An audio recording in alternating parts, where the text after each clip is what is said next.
What's up, everybody? Welcome. It is Haberman and Middlekoff. That is John Middlekoff.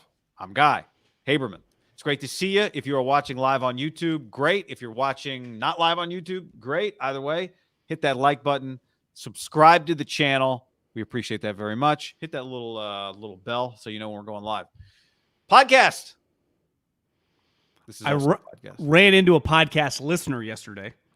He actually had DM'd me. He's here for work and was like, "Where should I play golf?"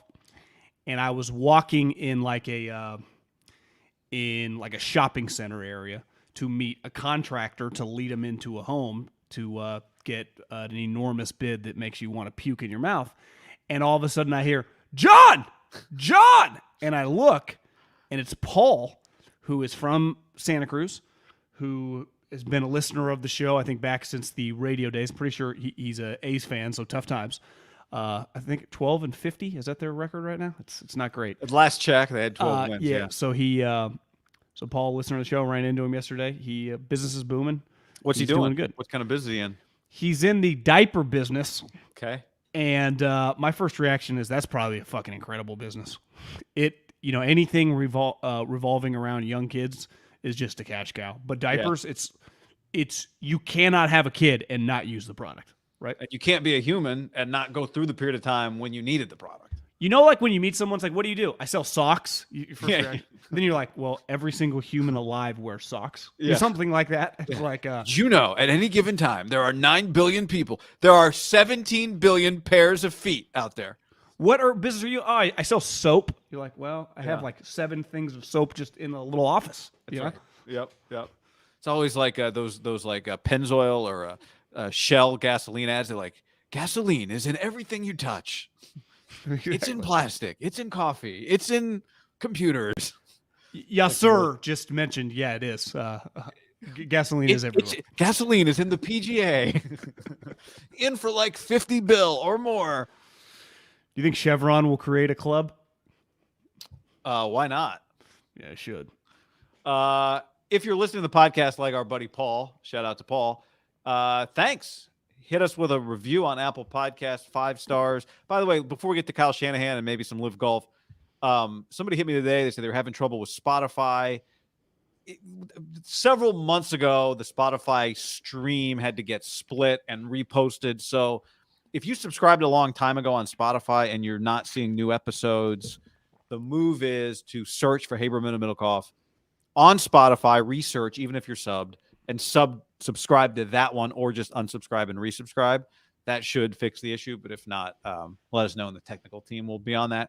But anyway, podcast is down in the description of the YouTube. YouTube is in the description of the podcast. Spotify slowly but surely gaining some market share. I saw they're laying off 2% of their workforce today or something like that. But yeah, I mean, it's par for the course. Yeah, as Jay Moynihan would say. Yeah, well, a lot of tech companies, it's like a lot of fat getting trimmed. Yeah. Kyle Shanahan spoke today. The Niners will practice again on Wednesday, and Kyle said today that Trey Lance will get most of the first team reps.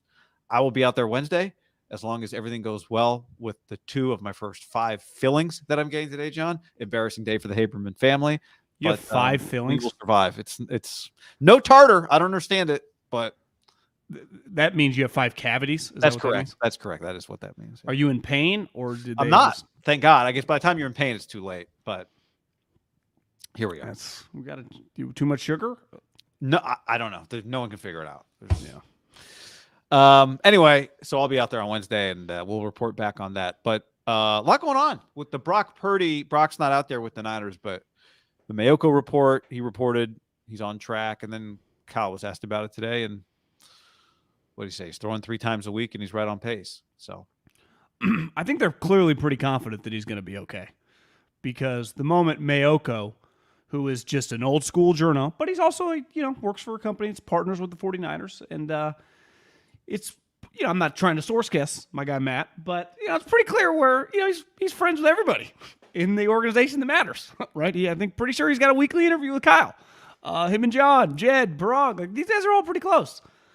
And, Kyle publicly is, I'd say he's pretty mum, just in a Kyle way of like, we could all die tomorrow. Only God knows. Like, that's just kind of his MO he's more lighthearted about stuff than like Belichick, but he's closer to the Belichickian vibe of not going to be like, oh yeah, we feel very confident, right? He's got the football coach. But I think all signs point to Brock Purdy starting week 1 as we sit here June 6th. Now it's July. 2 months away, right? You get basically a month off, then a month of training camp. I mean, week 1 isn't, I guess, a little longer than that, but that far away, 60, 70 days, right? I guess a little more. My math could be a little off. But yeah, I think they think he's going to be the week 1 starter, which was definitely in question, right? When he got injured, and then the question about the injury, and then even the surgery was like, well, we don't know till he throws. And he's throwing. And as someone DM'd me, he's throwing a Nerf ball. And then I said that on the podcast. And then Kyle's like, yeah, he's throwing footballs. I'm like, I got to stop leaving my information to fucking DMers and just go with what I know. He's throwing footballs, not Nerf balls or tennis balls or, wiffle balls. Dude's throwing footballs. Not for anyone to see, though, right? I would say they're somewhat strategic with that. Not giving him the backfield Garoppolo treatment. Yeah, do you expect to go there tomorrow and see him slinging around to a guy that looks like me and you, like Jimmy? No, I do not. It was always very bizarre because the team literally had to walk by Jimmy. Mike Shanahan would just randomly be like hitting Jimmy on the butt, watching him, like, keep those feet moving. It was just, that might never be duplicated again. Now, it wasn't ultimately that weird because Jimmy returned. Like, he was just a member of the team. So if Jimmy was on the team, that wouldn't have been weird where he was throwing, right? I don't know. I think because when you remember, John, he was throwing during open parts of camp. So there's bleachers, and he's throwing behind the bleachers, which traditionally anything that happens behind the bleachers is illicit activity, right? Mickey Mantle. Bleachers. Mickey Mantle, smoking at high school, all that kind of stuff, usually behind or under the bleachers. Generally things that, are good don't happen behind the bleachers. Jimmy was behind the bleachers. It was like, but you guys can't, no one could shoot video of him. But there's a bunch of fans there. You can't stop the fans from shooting video of him. So there'd be all this fan video of Jimmy Garoppolo. And you, at the time, your mind was on the ground. Like your mind was blown at how you and Kawakami, I remember both, were just like, this is the most bizarre thing I've ever seen. And I don't think it's less bizarre in hindsight because he played. I think it's as bizarre or more bizarre that he turned out to be their quarterback. Where else, I guess logistically, if John Lynch was like, where else could he throw? We're using the fields. It's the only field available. I guess he could throw in the stadium where no one is. Yeah, there's really no reason. There's nowhere else for him to throw. You're right. That little soccer MLS, I think, team right across the street. That where we kind of park and walk by, there's like those soccer fields. I don't know. I think that's just I think those are like AYSO Santa Clara soccer fields. Yeah, wouldn't you guess Jed's got a key over there if they really needed it? Could get those open. But to your point, like, why, right? Why not just have him on that field? It was just bizarre. You can't change the reality that it was bizarre. And, I was thinking about that today because, like you said, Kyle has always said anybody can be traded, including me or John. And even if you think that he's being a little bit over the top with that, which of course he is, I think the Garoppolo situation last year, we should at least be aware of how that situation played out as it relates to Trey Lance. Last year, by the way, we're at about like 120 days from the NFL opener, give or take. Math was off, yeah. Missed a month. Because I know we're 80 days from the college football season starting, which is Notre Dame, Navy, right? Ireland? Are they in Ireland, I think? Yeah, remember last year it was Nebraska, Northwestern. Hell of a game. Nebraska was on its way after that game. Yeah. So was Northwestern. No, I think Northwestern beat them, remember? Northwestern won the game, but they both did not have terrible seasons. I'm pretty sure Northwestern didn't win another game the rest of the season. They did not. But so here we are, June 6th. Last year, it was a month later. It was mid-July. July 19th, Ian Rappaport reported that Jimmy Garoppolo will be cleared by mid-August. This year, it's about, whatever day Mayoko said it, June 4th, that Brock Purdy's on track to be cleared mid-August. So here we are with a summertime QB reportedly going to be on track to be cleared by mid-August. The day after Rap Sheet reported Jimmy's going to be cleared, Schefter reported Jimmy has been granted permission to seek a trade. Don Yee making moves. A couple weeks went by, and Rap Sheet reported in early August there is no trade partner. 21 days later, on August 29th, the Niners restructured Jimmy Garoppolo's contract so they could keep him on the team, which at the time we debated. Does this mean they don't believe in Trey, or is it just an easy thing to do? You never know. That was an insane day when that story broke. Insane that was day. nuts. That was nuts. 2.5 weeks later. Did not see that one coming.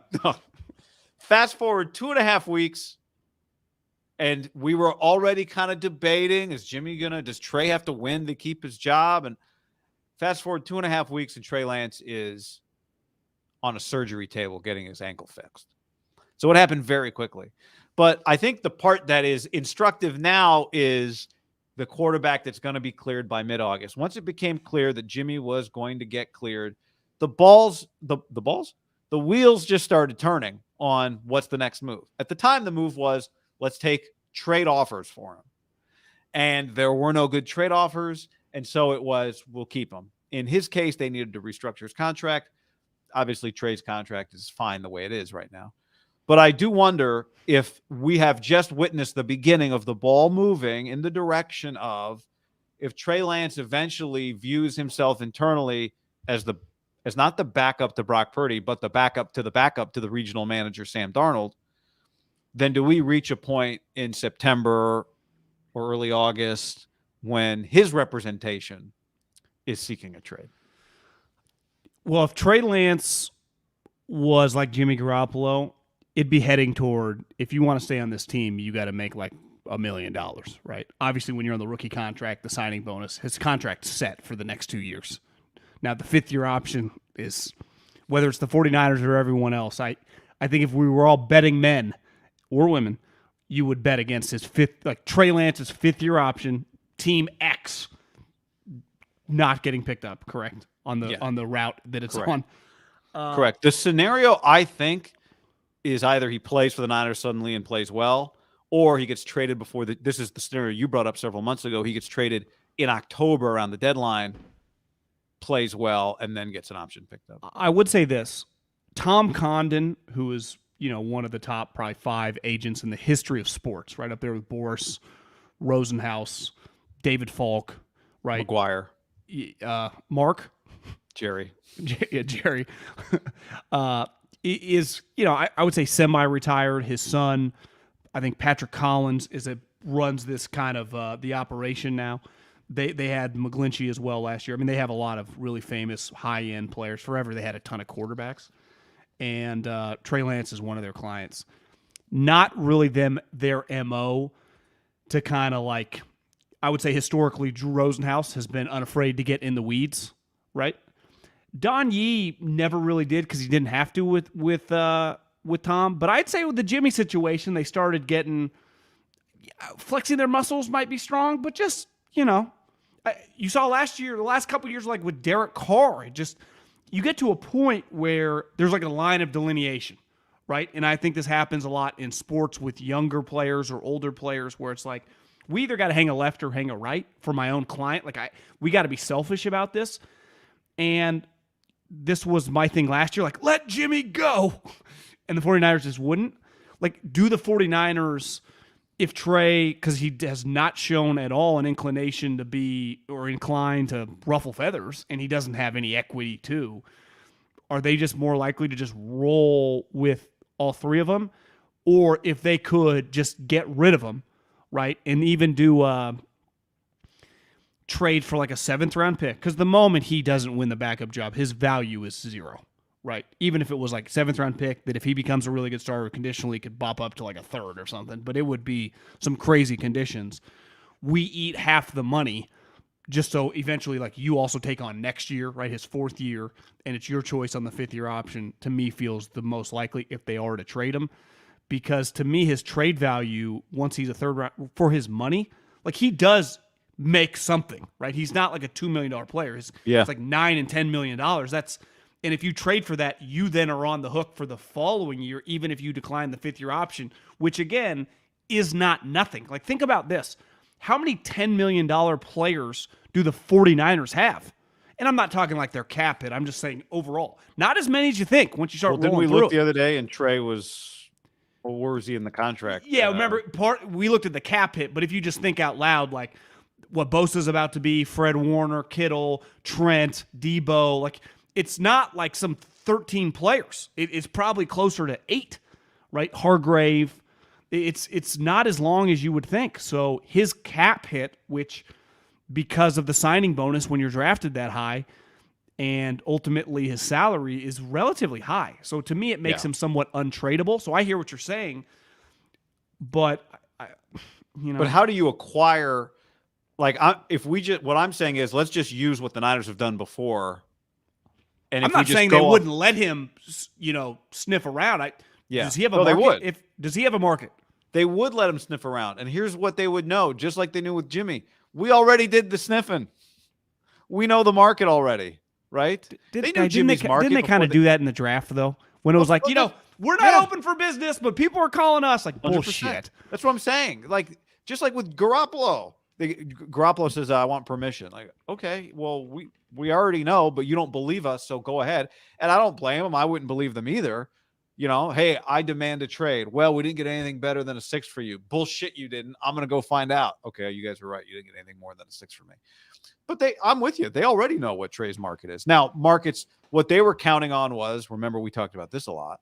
People who watched the show or listened to the show last year will remember there was a lot of, are they just waiting around for somebody else's starting quarterback to get hurt and then they can trade Garoppolo to them? And the answer was, yeah, that's what they were waiting for. And then it didn't happen, and he kind of fell in their lap at a cheap price. So I think it's this. I think we use the Garoppolo situation and we just fucking take the thing from then to now. And we go, it's the same thing. They're going to take it the same way. But Does somebody offer him a good pick? No, they keep him. Does somebody offer him a good pick? Yes, he gets traded. Jimmy was tradable if healthy last year, right? Because he had proven to be a starting quarterback. Yep. And remember, I think, was it the Commanders that before they traded for Wentz were very interested, but he was like the salary, or not the salary cap, but the physical. It was like, he can't pass it. They're like, well, we can't risk it. And then they went Carson Wentz and it was a disaster. But he was 100% tradable, where I think Trey currently is not tradable for the same thing. Like, you'd be trading, take a flyer that he might be your starter. You might not beat your guy out. Who knows?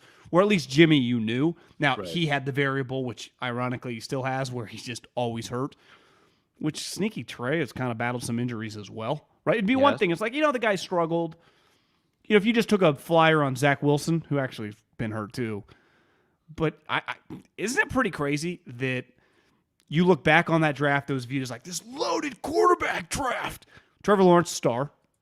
He's got a chance to, within this year or 2 years to be a top 5 quarterback. And Zach Wilson and Trey Lance they traded for Aaron Rodgers. Zach Wilson was never going to be their starter this year, whether Aaron Rodgers came or not, right? and it's pretty clear Trey Lance was named the backup while the other guy was injured. He hadn't even thrown the Nerf football yet. It's like, yeah, he's the backup. Well, he's actually not. He's competing to be the backup. That happened. That shit happened fast. And that nobody else really, with a guy whose stock is pretty, like Darnold's stock, not at an all-time low. It's been lower, but it's pretty low, right? Now, the reason I would treat it, when I say treat it the same way, I mean, I would make somebody give me some, I would pay what they have to pay for Trey Lance to be on the team this year, because I think it's likely they end up on their 3rd quarterback again this year. And I think if that happens, it's they're a 30 for 30 level story. That's fucking insane. I know. And when I say likely, I don't mean I'm predicting it. I just mean, why would I be shocked if I saw the same thing just happen again that we just saw? And I definitely am not, we differ on this. Like, I am no Sam Darnold truther. Like, the idea that Sam could beat him out and just stay ahead of him the whole year, or that if something happens to Brock, Sam would just take over and be the Brock Purdy of 2024. I don't buy that. So I would keep Trey around even if he is entering the season your 3rd string quarterback. You okay? Yeah, I just had something in my eye. So I know you look like you're getting a headache, which you wouldn't be the only one. But here's the other thing. I'm not convinced that I don't want to spend any. We talked about this last week. Long way to go on Brandon Allen, but that's the other part of this, right? What do they think of Trey? Do they think they've got another third quarterback they could put behind Darnold if Darnold is their backup? Maybe, but you trading Trey Lance for a 7th to do that? I do think there is a moment on the 10th and the 11th that if Jimmy's health is still a major concern, that the Raiders, Wait, whose health? Okay, Jimmy Garoppolo, that when they joint practice, could be an intriguing moment. That hell, maybe it'd be worth it for them to give like a fourth just for a year flyer, if Jimmy, because they have no other options, like none, right? I mean none. So yeah, the guy they had back up left last year. Left doesn't make any sense for like. Could you see Josh McDaniels like Carson Wentz? Like to me, it makes more sense to take a flyer, young guy. Now the problem is they do have some ready-made veterans that are like you can win with, right? Like Devontae wouldn't be happy with that.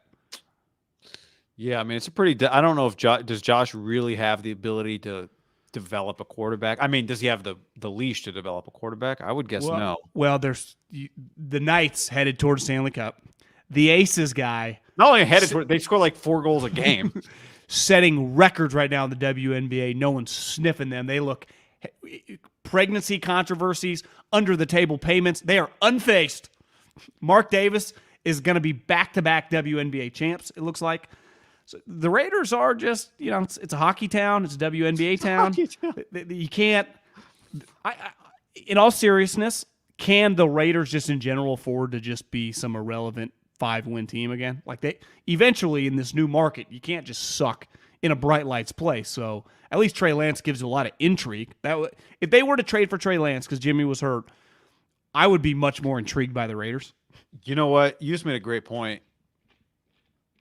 Would Mark Davis step in if Trey Lance practices well in Vegas in front of the Raiders and say, I want that guy? I would not put it past him. Not saying that's going to happen, but there are 2 types of owners. Ones that will step in and say, you should do this, and ones that won't. And Mark definitely would step in and say, I want this to happen. People think we're fucking around. Kind of are a little bit in terms of with Mark. But one thing that is a fact that I don't really read about other owners, he meets with Josh after the end of the games. Not like the next day in the office at like 10 o'clock over a bagel. Like they meet in the office when the game ends. If you told us that Jed was doing that every game with Kyle, we would be fucking pretty critical. And every people listening would be like, what is this clown show? Now, part of it is the Raiders are so dysfunctional, it doesn't even feel that weird. But he meets with these coaches, the head coach, like he understands like the coverage breakdown. I mean, what that is literally happening right now. I mean, I would say that's on the high end of meddling currently in the NFL. Yeah, I agree. That's pretty crazy. Because regardless what sport you're in, whether it's Eric Spoelstra after game, whether it's Bochy who's just kicking ass, usually when the game ends, the coach, the manager, whoever, like, are you in a clear-headed mind with what's going on? And he just has to kind of answer to the guy? Like, it's not exactly answering to Al or John Elway. Not even answering, but I'm just saying to like have some serious conversation. Aikman said during the game that he wouldn't have gone. He would have thrown the ball on 3rd and 3, Josh. But stuff like that. But Mark's not even listening. He's not. He should. We're just sitting there watching it. When I used to do A's postgame, I listened to the broadcast every time, John. You get so much great insight. I think Mark should do the same. That's true. DM on the stream says, Vic Tafer said the Raiders' rookie QB looks good in practice. Yeah, they gave Aiden O'Connell number 4. What was the thing you sent me the other day? Aiden O'Connell looks like he is playing Derek Carr in a Devontae Adams biopic. He does. It was a really good picture. He does. My sister went and saw the new LeBron. Am I blurry?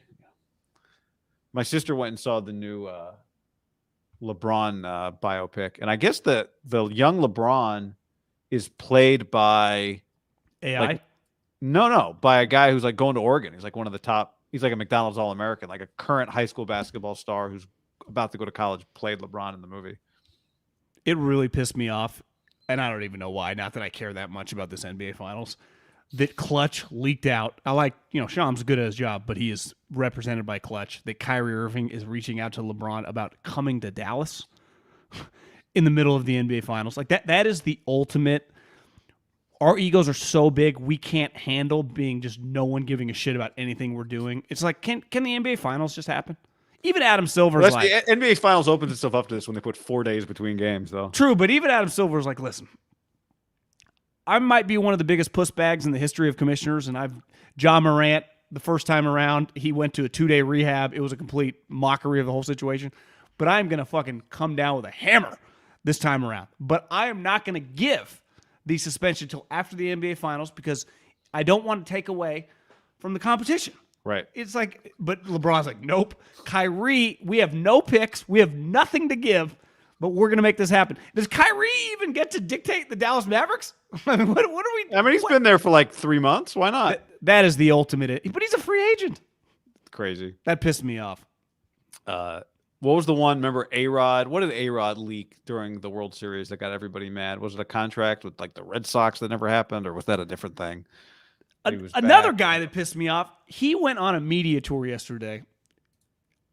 He's acting like he's got this early onset gum disease, and he pushed a drug that he's an investor in. His gums are receding?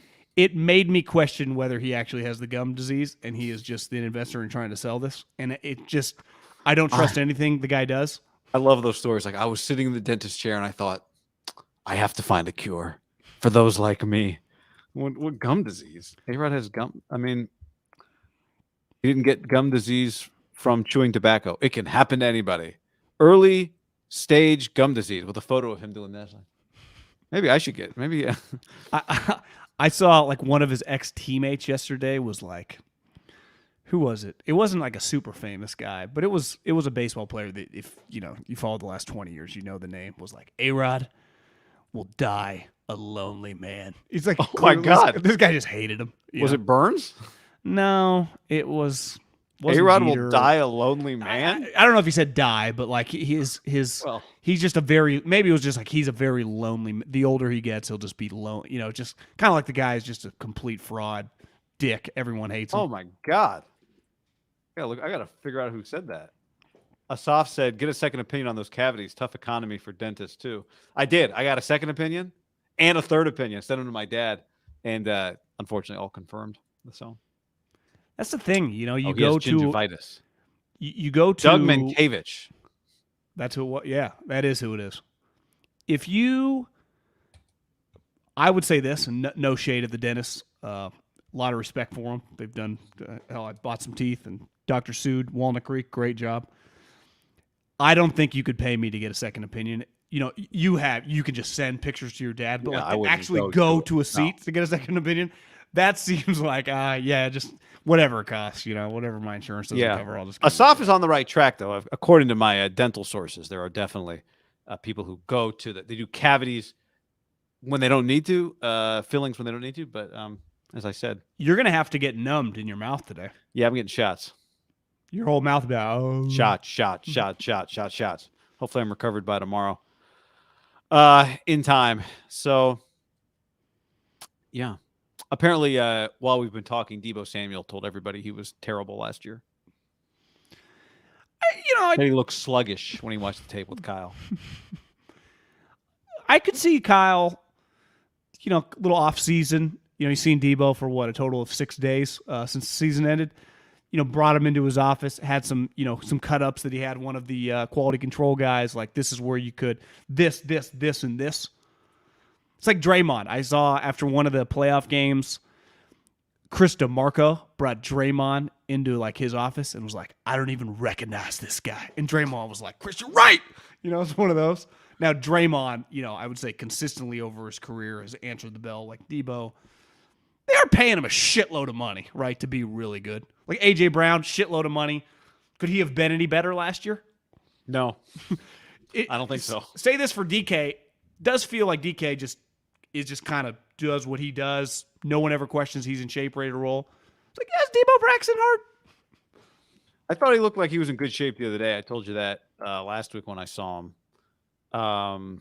He's been training, again, just Instagram stalking. Feels like he's been consistently training this offseason with the boys at this training facility with a bunch of guys that are skinnier than him.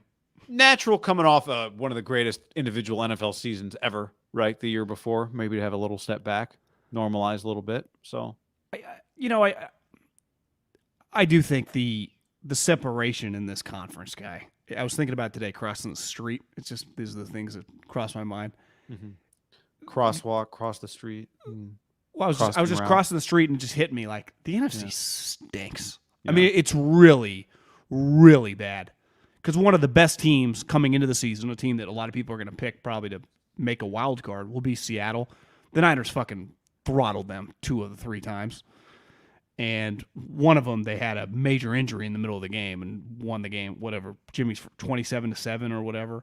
Playoff game, I know it was close at half, but they destroyed him in the second half of that game. That they are banking on Geno Smith throwing another 30 touchdowns. And in fairness, like, I think Seattle probably win 9 games. But if that's one of your better teams in the conference, that's, for example, like the Jags, who are probably on paper the 5th best team in the AFC. My God. Who would you rather play in a playoff game? Trevor Lawrence or Geno Smith in Seattle? So it's just close. The NFC, the Giants, like, they were the 6th seed last year.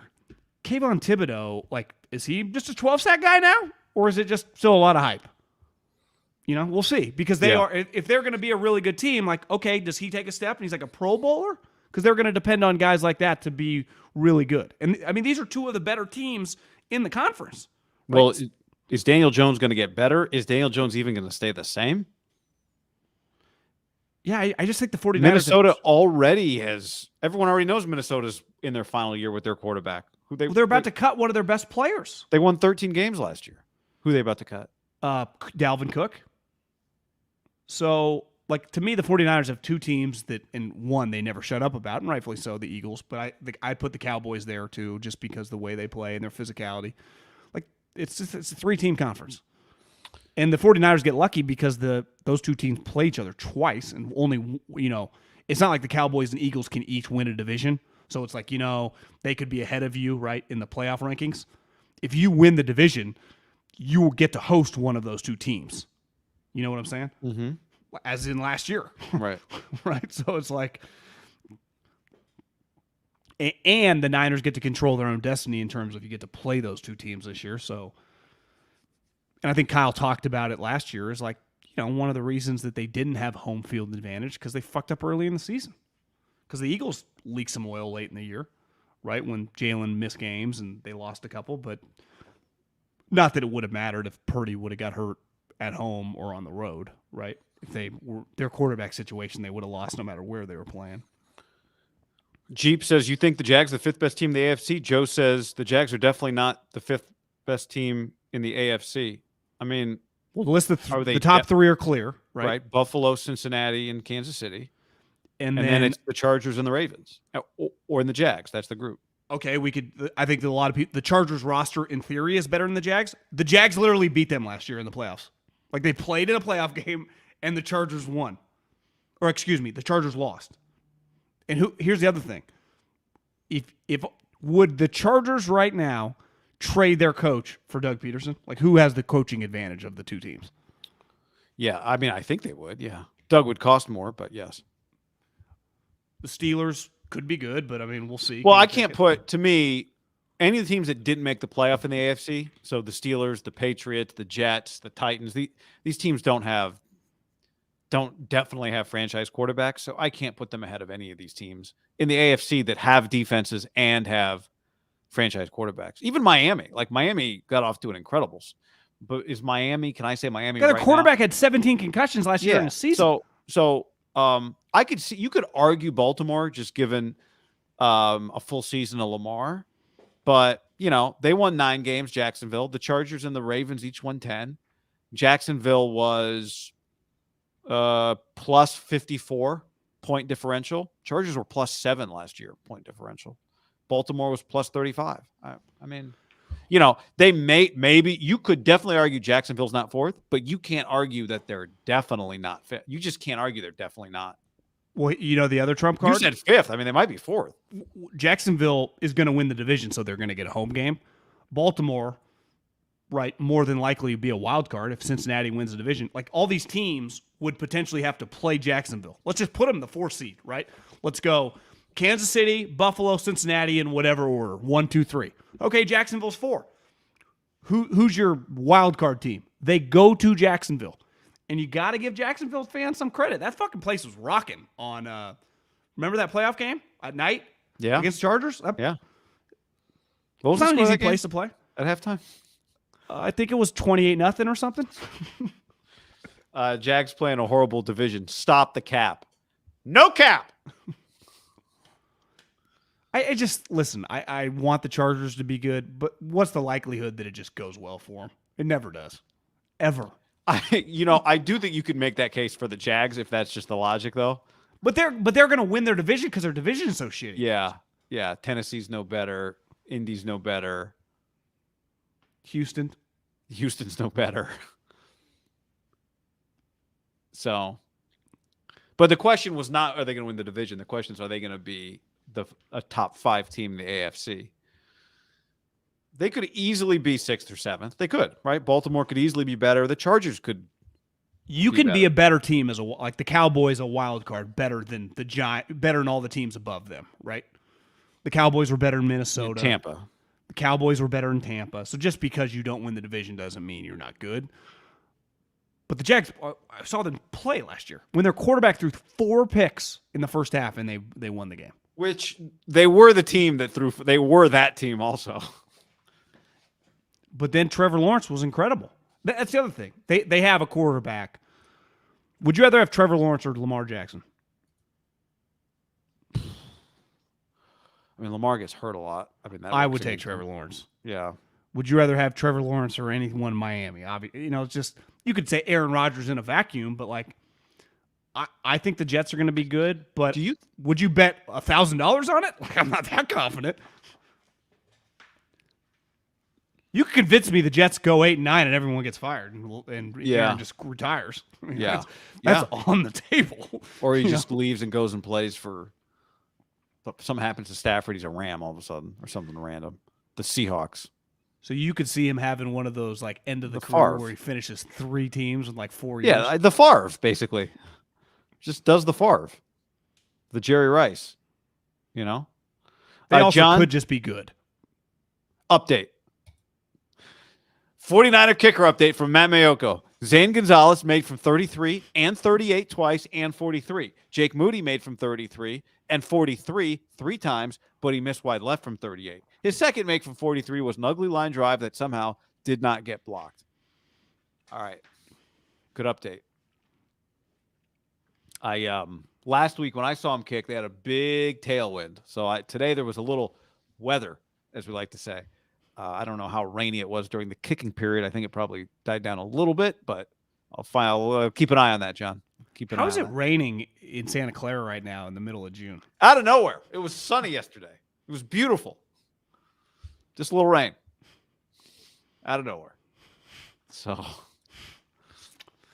I'm pretty confident Jake Moody's going to win the kicker job. How about you? Yeah, I just think this is, how do the Niners operate? And maybe, I don't think you said this earlier when we were talking about Trey. We can do this. We don't have to get into it now, but, they like to build up the trade market on guys. And so maybe that's what's happening. That's the Zane Gonzalez move here. Trade Zane for a third. Rumor is Niners looking for a third for Zane Gonzalez. Are you saying that Matt Mayoko is like David Faraday with LIV Golf, just a paid actor? I'm not saying that. He's just tweeting the facts. Yeah. In fairness, Matt is no dummy. It behooves him if the 49ers are better. So the more value they can get out of guys, because the better the team is, the more important his job is. I see. It's just, that Mayoko is a shadow general manager of the 49ers. Not crazy, Mayoko, Adam Peters, have they ever been seen in the same place?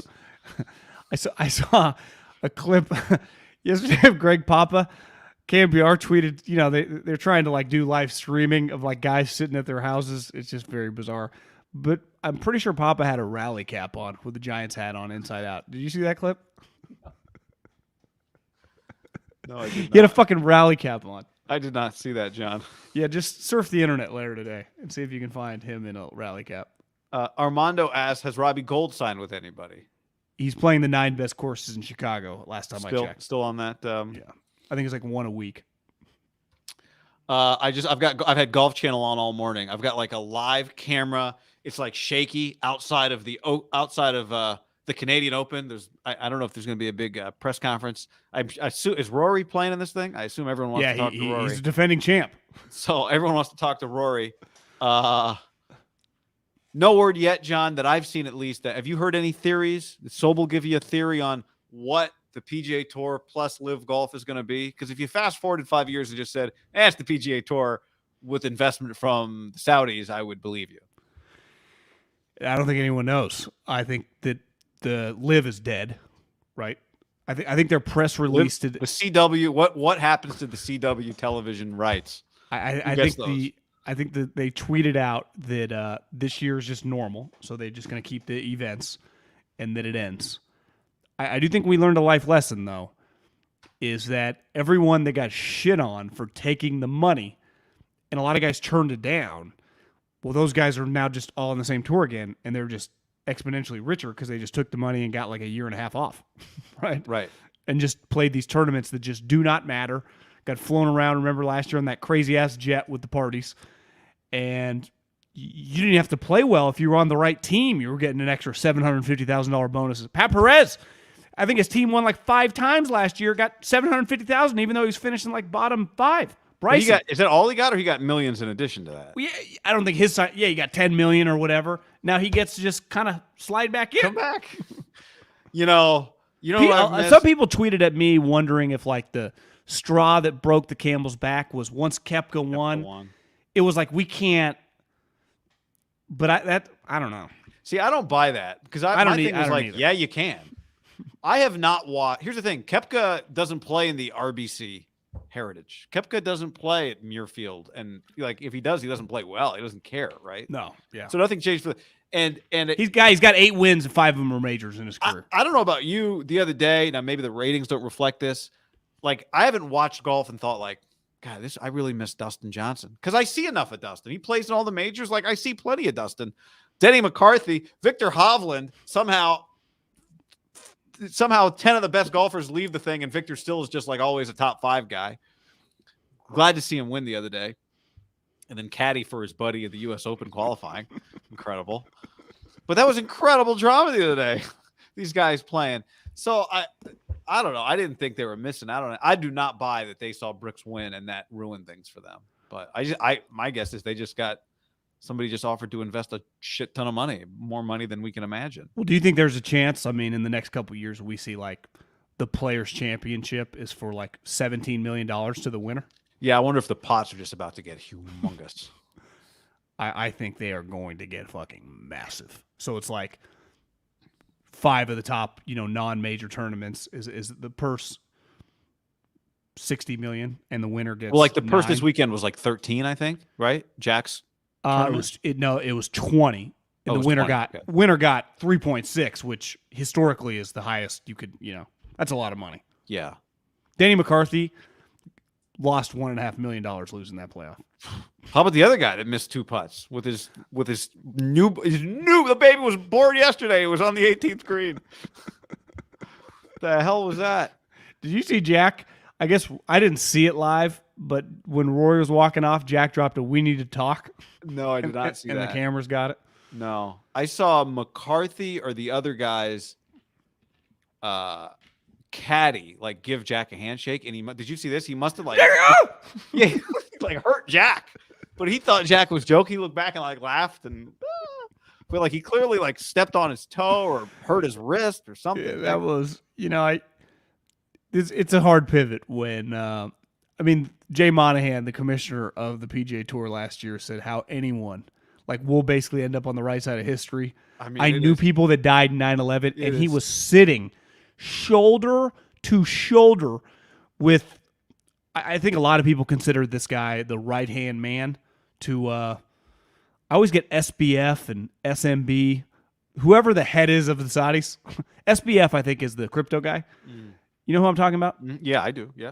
I think it's I can't help you, but I know exactly. SBM. Also confused. This guy's like his number 2, right? This guy controls the money. And rumors have always had it. Loves golf. This was his idea. Well, right? They played together. Wasn't that part of it? Like they recently played together and hammered England this out. It's a hard. Do you just go full do you go full politician, just pretend you didn't say anything and just move on? The problem is the footage is you didn't.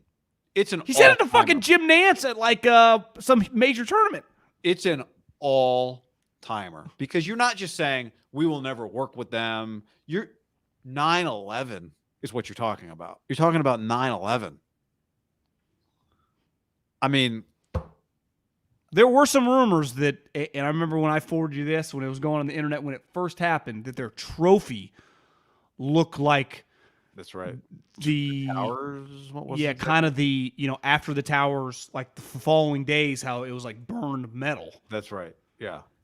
Which clearly I would say didn't feel like it got that much traction. I wonder if that comes back to the forefront.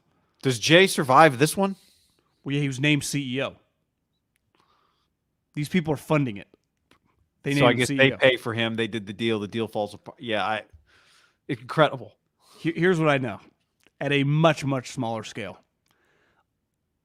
You and I were part of something going all in to someone in a weird way. We were paying them, but they somehow had juice, and it backfired. There have been several people with the Golf Channel. I mean, Brandel Chambly is the Golf Channel's Troy Aikman. He's the Golf Channel's Stephen A. I mean, he is there. He has been, I wouldn't say like over the top. He's put all of his chips in the middle of the table now for 12 months. And even this morning, he was crushing them. He was on for, it looked to me like 20 straight minutes, just looking in the camera. I don't see, and I think he is one of the best in the business. I think he's the ultimate combination of knowledge, strong opinions. I'm not talking about the Saudi stuff. I'm just talking about like breaking down golf. Yep, I agree. He's really, not really good. Afraid to offend the players. No, he did play on the PGA Tour, so it's not just some random, talker. I think he's in major trouble because I don't exactly know the structure of like the Golf Channel funding, but clearly they're all in bed together. Well, there was a lot of like, well, isn't this wonderful that everyone can work together? I caught a lot of that today. I think not Randy Lerner, Todd Lewis, who's just one of the main interviewers at all these tournaments. Yeah. Even he was like, Rich this Lerner is the name you're looking for. He's like, everything's streamlined now. Like he's already done your classic kind of media pivot, It's like, listen, Pfizer has our best interest at heart. It's like we watch the CBS. It's just an easy, but some guys, and I respect this, will not pivot. And I do not see Brandel Chambly going Jay Monahan and pretend. How could he? Well, he hasn't. Eamon Lynch, who is like their main writer, wrote an article that the sport of golf sold out to tyranny or something, to murderers. He quadrupled down this morning. Yeah. It's going to cost these guys will all get fired. Right. I think they have to kind of know that, but you're right. Like, you've gone that, like, you can't grab your chips and take them back, right, once a couple cards are already on the table. What's wrong? Unless you're Jay. He did that. Jay did that. He took his chips back. But Jay did it. Yes. Jay was about to lose.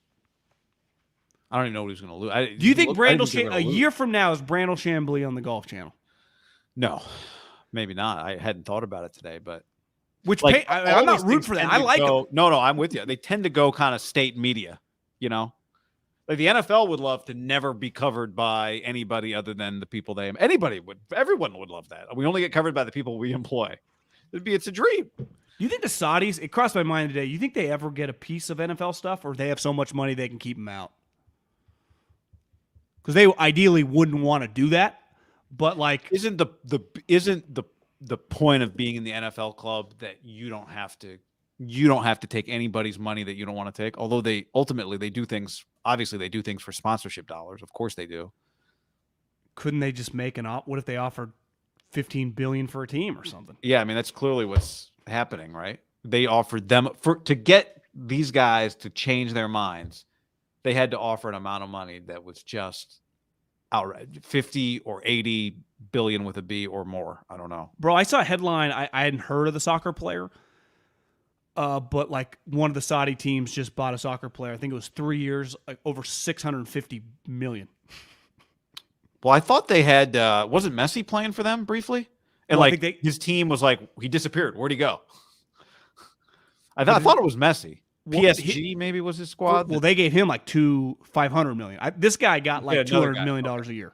Got it. This is a separate guy, not a Messi, not a Ronaldo. But you just get to the point where you just start offering these checks where it's like, what? I mean, Hideki did turn down $500 million and was flying Spirit Airlines. Why is he flying Spirit Airlines? I thought Andy North said when he won the Masters that he thought he'd be worth $1 billion.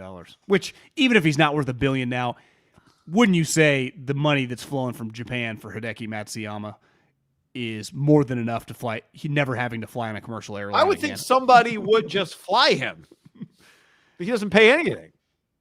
You know? Because a lot of people respond. I tweeted something out, and people are like, look at his career earnings. They're $35 million. What are you talking about? I'm like, yeah, he is easily one of the biggest stars in Japan. He won the Masters like 2 years ago. Even without that, he was worth millions of dollars. Flying Spirit Airline is insane for him. He could fly Emirates and still not fly private. What right? guy? You could fly. There are several other airlines that don't charge you per bag. I believe this to my core. Hideki has a disease. And it's a disease. We're all shaped by money when we're young. But once you get a level of wealth, you either can break out of that cycle or not. Like, I understand being cheap or frugal when you don't have a lot of money. Like, or even just the overwhelming majority of society has to think twice about money. They say income is not, there is not a direct correlation between income and tipping. That, in fact, often people with a lower income tip better. This gets back to my point. It is wired into our brain. Hideki, whether he has $200 million in the bank or whether he had $2 in the bank, I think he might just be wired a certain way with money because money's not an issue for one of the biggest stars in a fucking country that is, they love sports in Japan, right? Baseball, golf, like it's a really, really big deal. What's it like? God, how much is what's his name worth with the Angels, right? It's like, God, I can't even imagine, regardless of his salary, like what he could make on sponsorship dollars. Hideki's the same thing. Like, I think if you just went to Japan, who are like their most famous athletes, it would be, what the fuck's the guy's name with the Angels? Ohtani? Yeah, it's like Ohtani and Hideki. If you just went around Japan. Yeah, Ichiro. I'm saying that are like currently playing, right? Yeah. Like people, if you're just a kid, like who you root for as your like athletic stars. Yeah. Well, don't you think those companies invest in those guys, sponsor them? Of course. You would think there's a plane somewhere that he could fly on. It's a disease, man. It's a disease. I heard, I agree with you. I heard Sebastian Maniscalco, you know, the comedian. Oh. Really funny. You listen to his Conan? Yeah. Did you listen to it? Oh, it's incredible. I was peeing my pants in the gym. Like, so this is the same. This is exactly what he was talking about. He said, you know, his dad grew up very poor. His dad still works as a hairdresser, and is an Italian immigrant. You know, everything was supposed to be miserable. It's supposed to be miserable, and he says he has trouble enjoying his winnings, like his success, not his winnings. He has trouble enjoying his success because of the way he was raised, even though he has no problem. He's got all the money. He's got plenty of money, but he can't stop. He can't turn that off. It's just. I do think there's a difference, though, of not like I struggle with it. Like I don't get excited at that many things, and being too frugal to do things like this is stupid. Like just fucking pay the money. Yeah, yeah. Now they probably have some correlation. You know what I've started doing a little bit more of? I'm with you because I'm the same. I've spread my wings a little on the pay a little extra for faster shipping. Give me an example. Well, like it'll take, you know, you order it today, Tuesday, it'll be here next Wednesday. It'll be like, you know, 8 or 9 days, or for $15, it'll be here Friday. You know, I'm like, give me something you would order that you would need fast. It's not so much about need fast. It's about if I wanted it in 3 days instead of a week, what would my time to go to the store be worth to go get it? And where would I have to drive and, you know, whatever.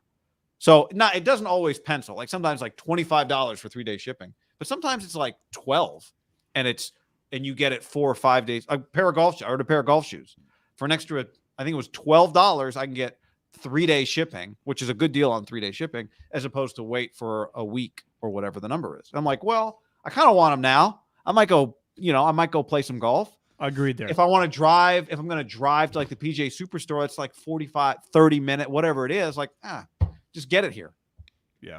I'm not saying pay $30 for overnight shipping, but that's one where I've just kind of, I would never have done that 2 years ago. But then you do it a couple times, like, yeah, I want to move on with my life. I want to check that to-do thing off the box and move on with my life, you know. And might be onto something. I can't sleep without those new golf shoes. So, what kind of shoes? I got the Echoes with the They were on sale, like Memorial Day sale. Echoes with the, what's it called? The little button on them. How do they feel? I haven't got them yet. Oh. But you know what I'm saying? Like the quick lace or whatever that thing is. Yeah. You know what I'm talking about? Are they soft spikes or do they have actual spikes? Yeah, soft spikes. I think pretty sure I owned a pair once. They were fantastic golf shoes. I tried to explain to Alyssa. She's like, why do you need that thing? Like, whatever, what do you call that button? Like the quick lace or whatever it is, that lacing system that's just a button and it unlaces the shoe. Yeah, mine didn't. I've never experienced that. And I'm like, well, I don't want to. I hate sitting on the back of the car untying my shoes. I don't ever do it. I just kick them off and throw them in the trunk. And then later I have to undo the double knot. And I hate that. I know. So it's, I'm going to save 20 seconds there. That's another problem when you buy white shoes. Golf doesn't matter because you're going to scuff them up. But normal shoes, and you're used to doing that move, the push, you scuff them up. Put them through the wash you're telling yesterday. me you press this button and it just unleashes the tie? Yeah, but it's not laces. You've 100% seen it. I've seen it. It never crossed my mind. Yeah, I hadn't owned a pair. Push the button. You twist the button to tighten, and then you just push it to undo the laces. It pops open. Adidas has them. Like all these brands have it. It's like it's not proprietary to the brand. The thing itself is proprietary, and they got all the brands to use it. I've often wondered what that thing was. It never makes sense. Yeah, it's. They have them. FootJoy uses it. Did you see that chick Rose Stanford? Zhang? Who people think she's like legitimately Tiger Woods of women's golf. She broke Tiger. She won 80% of her college events. She broke Tiger's record. She won 80% of the events she played in Stanford events in 2 years. But she didn't play in every event because she missed stuff for like the Augusta Women's Championship and whatever. Which she would also win, right? She won. Yeah, she won that. She was the #1 women's amateur for like, I don't even know, 150 weeks or something. Set a record for the most consecutive weeks as the amateur #1. She won the national championship back-to-back years. She won her LPGA debut this past weekend. Tiger tweeted at her, first LPGA player to win their debut since I think 1951 or 54 or something like that.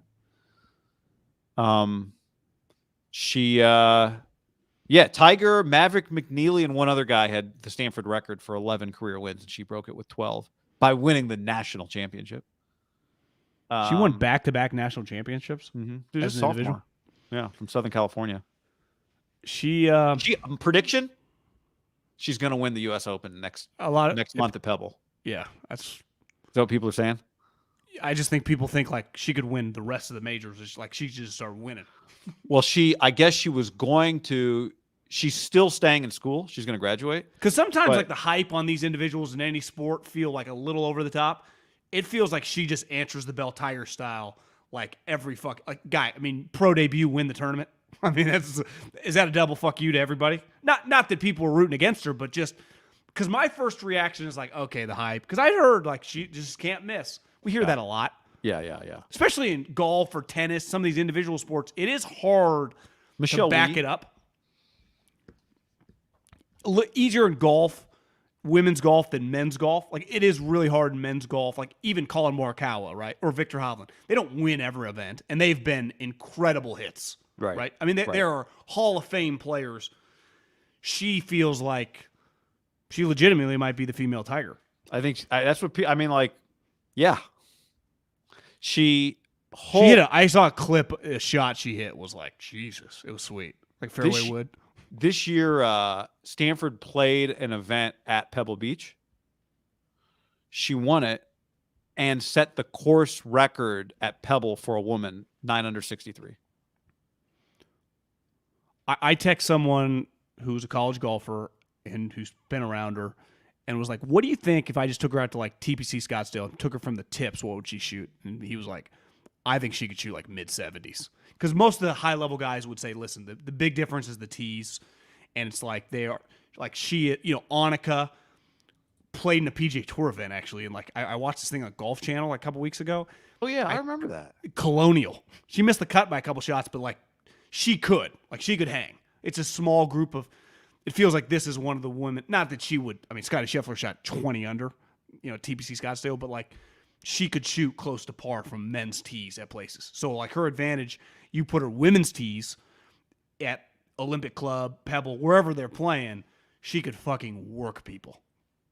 Like, is she just going to eat Nellie's lunch?